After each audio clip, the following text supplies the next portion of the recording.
This very special Workers' World Party meeting on the national uprising that's going on right now, not only in New York City, but around the country. I just want to say something about Workers' World Party. We're one of many organizations that, this is our home here, but it's also the home of other important organizations like the People's Power Assembly, the May 1st Coalition for Worker and Immigrant Rights, the International Working Women's Coalition,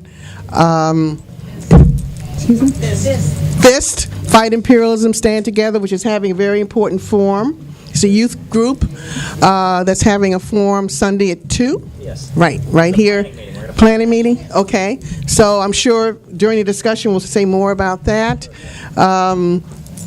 Anyway, other organizations, sometimes the laundry workers meet here, and, so it's really an activist office for so many groups. The Al-Alda Palestine Right to Return Coalition meets here, and the post office workers meet here. So anyway, this is the home for many, many important struggles.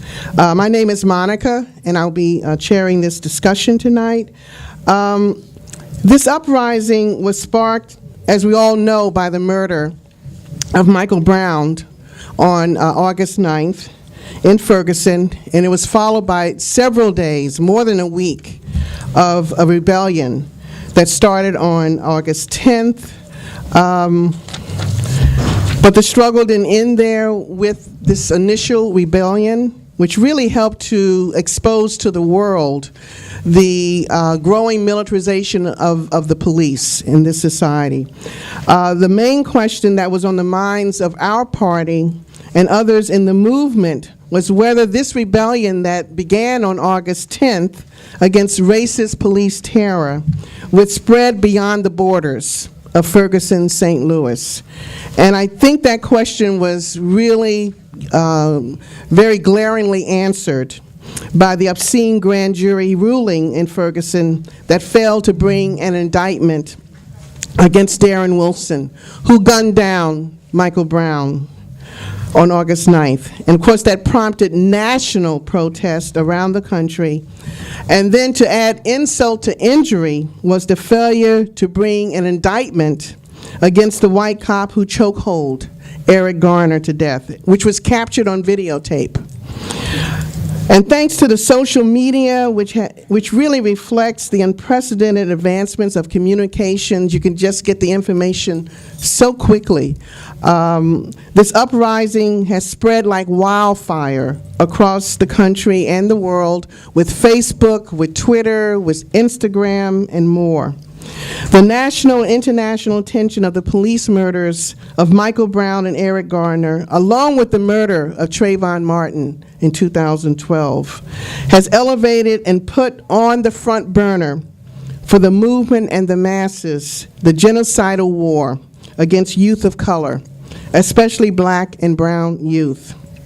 So because of this current uprising that is sweeping the country, we wanted to use tonight's meeting sort of take a breath, because demonstrations are going on right now in New York City, in Times Square, in Phoenix, where this young father of 4 was just gunned down by the police, I think last week. What happened to Tamir Rice, this 12-year-old African American who was gunned down by this, this cop who was,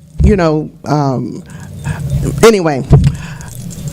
We can go on and on. Akir Gurley, who's being buried tomorrow, and there's a demonstration in solidarity with Akir Gurley and his family calling for justice at 3 p.m. tomorrow, and we're helping to promote that very important demonstration. So this is a very, very fluid situation. And because of what happened with Michael Brown, what happened with Eric Garner, the whole, so many of these local police brutality struggles are being elevated. What happened to John Crawford, when he was shot down in Walmart, just 4 days before Michael Brown was killed. So all of these different struggles that have been going on day in and day out have been elevated because of these, especially what happened in Ferguson and right here in New York City.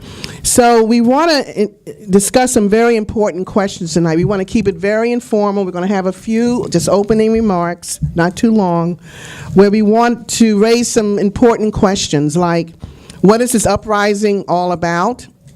What are the forces behind the uprising, as much as we know? What is the government's reaction to this uprising? What's next in the struggle? And how can we be helpful to the uprising? So people should be thinking about those questions and other questions and comments that you would like to make. But before we go into our panel, we wanted to show just 3 very short videos.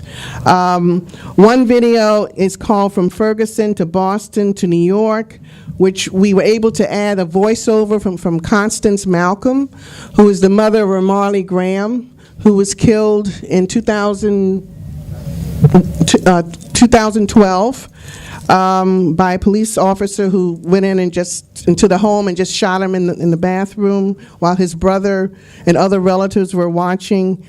This rally took place on November 25th, and it was the main footage was taken by Liza Green, who is a member of Workers' World Party in Boston, and myself.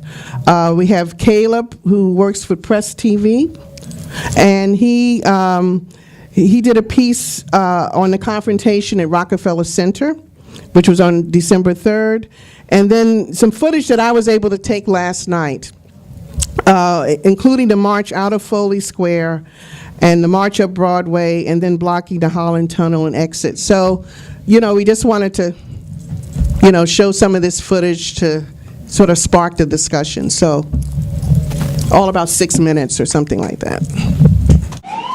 I just want to talk a little bit about the safe space situation, because, when we were in Ferguson a couple of months ago, and we went to this safe house. It was a safe house near the rebellion.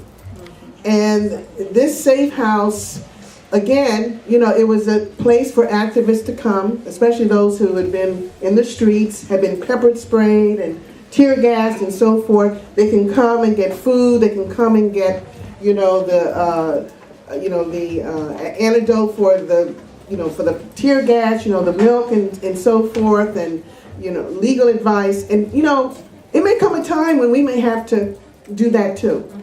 It may come a time. In other words, so this is a really good training for that, because if this continues to go in a direction that it looks like it's going, and it's going to continue to spread and just deepen, it's just something that we have to continue to monitor and think about in terms of how this office could potentially be used. And so anyway, that's just for future reference.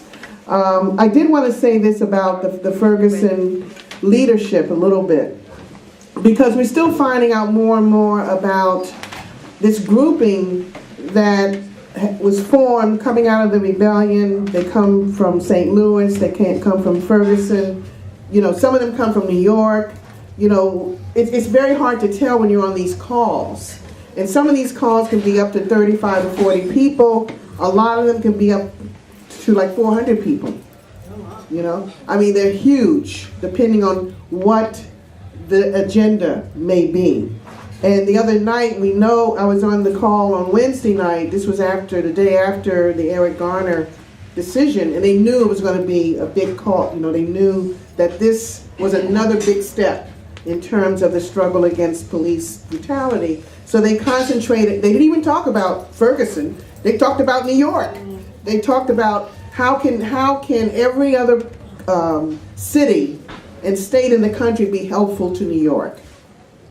And they talked about Foley Square and this and that. So they really pushed that. And the other thing I want to say about this grouping is that they're very well organized. They're very disciplined. When you look at their demands, it looks something like the Black Panther Party program. We want an immediate end to police brutality and the murder of black, brown, and all oppressed peoples. We want full employment for our people. With jobs, you know. We want decent housing fit for shelter of human beings. We want an end to the school to prison pipeline and equality education for all. We want freedom from mass incarceration and an end to the prison industrial complex. So, you know, you can see that these are really, as Amani was saying, the Organization for Black Struggle, they're highly developed people. They're seasoned veterans. But what they're doing is that they are embracing a new generation of organizers. You know, Black Lives Matter, who met in our office on Wednesday night at the same time that the PPA was meeting. They were meeting in the back of our office. So anyway, this is, you know, we have to continue to, you know, support this grouping, be as helpful as we can, you know, in the coming months, because they want to continue to see a national movement. They don't want to, they're just not about Ferguson and St. Louis. They understand the centrality of Ferguson and St. Louis, but now they also understand the centrality of New York and every other place. You know, I tell you, this rebellion has just, I don't know, it's broken the isolation and alienation that people have been feeling. Did you see Dallas, Texas last night? Dallas, Texas. Yeah. The people were surrounding cop cars. Yeah. You know, this is, you know, it was unbelievable. They had an aerial shot of it, but you could tell that they were like fighting the police. And there was actually a scene the other night, I think it was New York, when some people were hitting the police with the placards. You know, they were fighting back with the placards.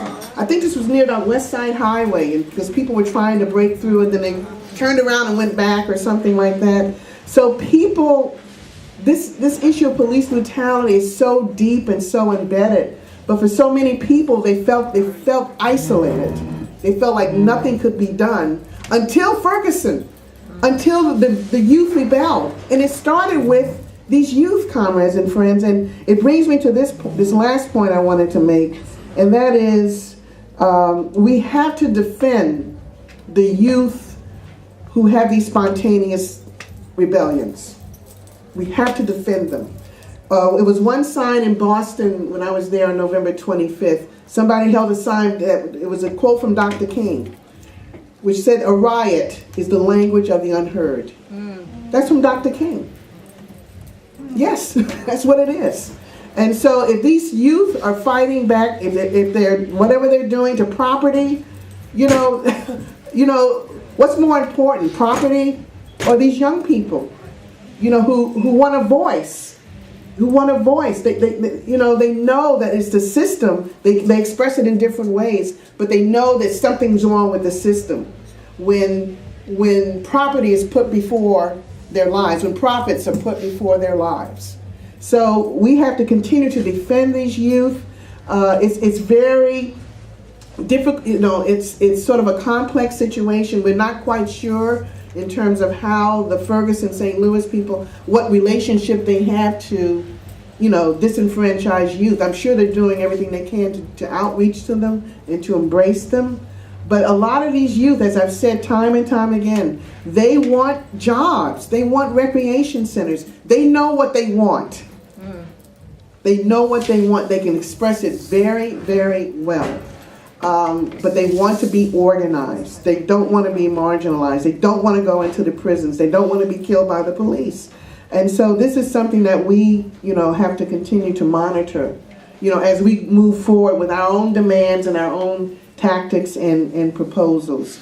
Just want to say one thing about this is a little side note. When Sharon was raising about the reparations book, we got a email from a Turkish student who says he wants to translate it into Turkish. Because he said we want people in Turkey to know about what's going on with black people in the United States. So I'm in touch with him, from Ankara. So it's sort of exciting. Okay. So I'm going to turn it over to Larry.